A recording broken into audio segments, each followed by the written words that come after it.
Good day mga katiktik.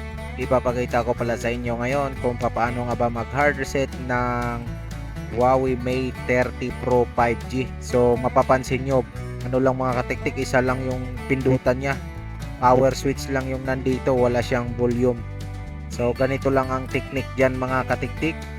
Siyempre kailangan natin i-long press yung power switch. Long press natin yan, tapos power off. So pag nag-power off kayo mga katiktik, mag-antay kayo ng 10 to 20 seconds para simulan nyo na. Pag na-power off, long press nyo yung power switch ulit.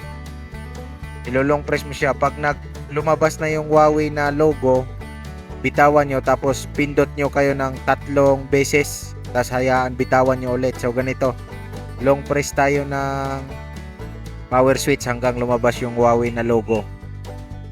Yan, pagka labas nyan, yan, vibrate labas, 1, 2, 3. Yan, pindot agad ng 1, 2, 3 sa power switch. At hahayaan na lang siya mga katiktik. Maramdaman mo yun, nagba-vibrate mo na siya. Pag nag-vibrate, bibitawan mo. Pag labas ng logo na Huawei, sabay pipindot ka ng 3 beses ulit sa power switch. At hahayaan mo lang yan mga katiktik hanggang sa lumabas yung yung recovery. At syempre, tatapat mo na dito sa clear data.